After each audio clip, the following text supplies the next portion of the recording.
chingo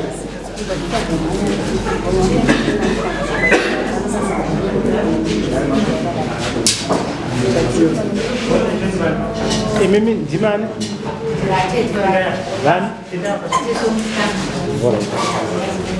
ndiye petrolera tazwire vachindo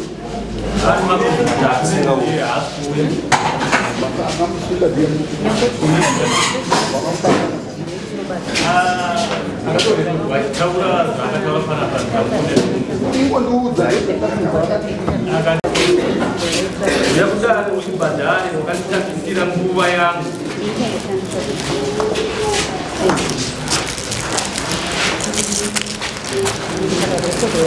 Simka mai. Simdze ruoko rworudyi. Mudare rinoramba Madziva. Ndichataura chokwadi. Kana ndauya nayo. Mwari ngavandikomborere. Womberai mugara pasi.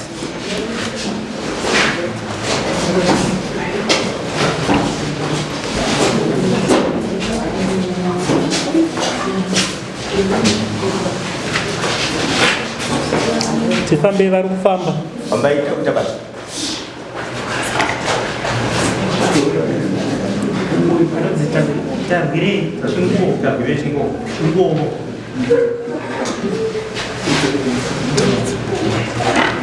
Tarwirei wane masondo matatu usiri kuya kudare. Kurera kuti nhasi nyaya yako iri kutongwa.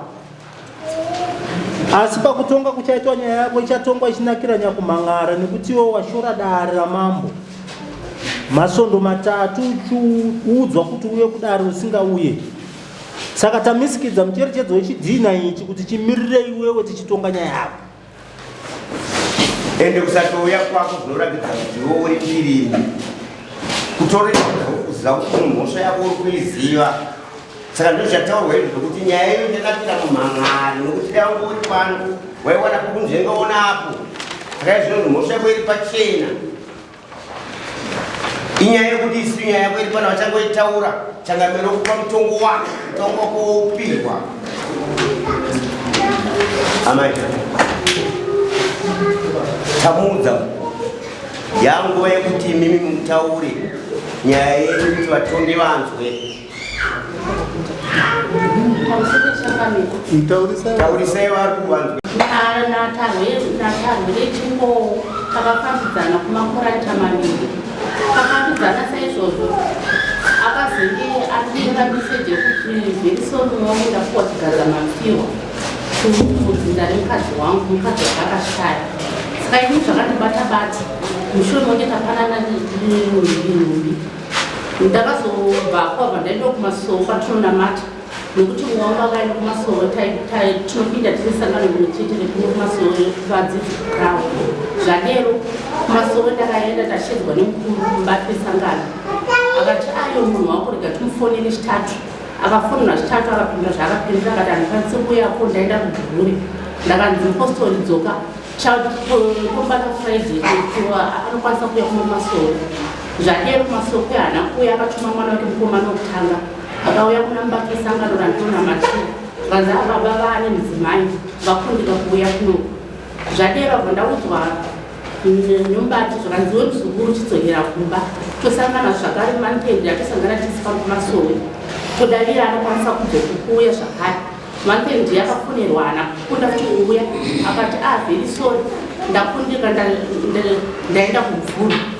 Zvadero inini ndakaramba chionedzwa vabati nokuti kwangu kumasoro chaipo akanga auya zvakare achipindura kuwana mudzimai uyu naAugust vatikupinda yeye haana kukwanisa kuita saizvozvo. Inini ndakangoramba ndakagara ndichipa mumwe wangu achadzoka akazondisa meseji yekuti chirega kuuya kunomba kwangu ndani mudzimai. Zvakandiremera nokurwadziwa ndadzoka zvakare kuvakuru kumasoro zvakanzi ona muzukuru nyaya yako iyi yatiremera munhu wako asi kuuya iwe chikwira dare. Ndokuuya kwandakata dare kuchiuya kuno kwamambo Madziva changamiro. Haana kuuya futi. Handiti zvii zvamamu kuda kwaari pamangoita tinzwe pamusoro changamiro. Inini chandikuda kuri murumo mutemo wekuti ndamusha mavo ndaizikanwa kubva kuvana vake. Ndaitoti kubasa ndakabva kubasa ofu yangu yaitoperera kuba kwake. Ndadata mudzimai wake hapana tanga ndisazive paari kana ini hapana tanga ndisazive paari musha make. Saka ndoti ari Ndibhadhare nemumbe nhatoshanga mberi. Alright, tinokubvunza zvishoma. Tinokubvunza zvishoma. Makatanga kudanana gore ripi? Takatanga kufambidzana musi wa18 August 2021, 18 August. Akazopedzisira kuonana neni rini? Last month but one, pane 2 months. Kutaura kuti tiri kuti muna May.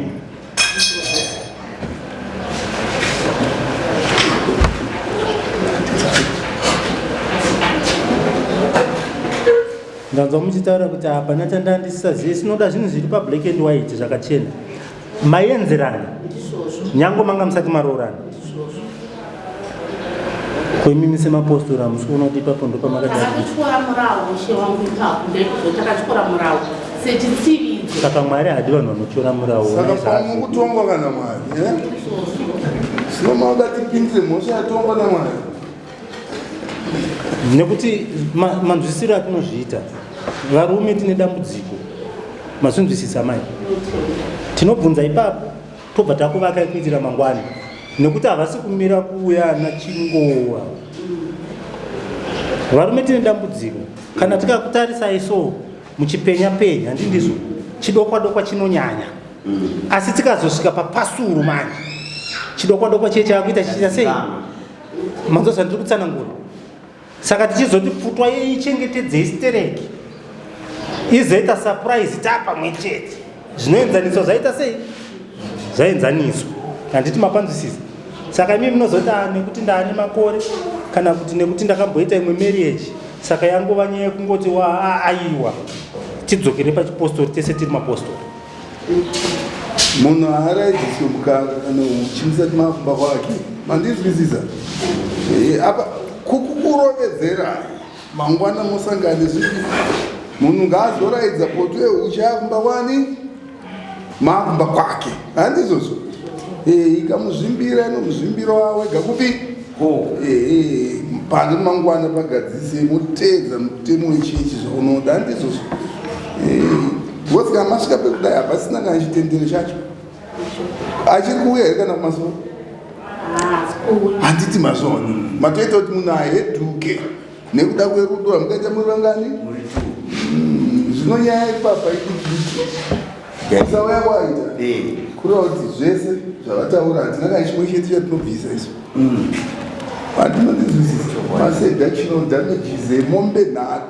Handiti hobva wamuisira mbudzi yekare nembudzi yekushora kare, sambudzi mbiri ipapa. Ngazvibhadhare mututi.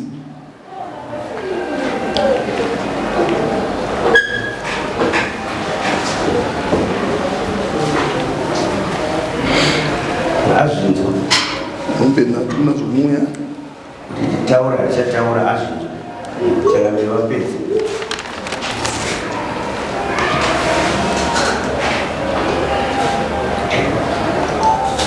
Mutongo maunzwa nditamai.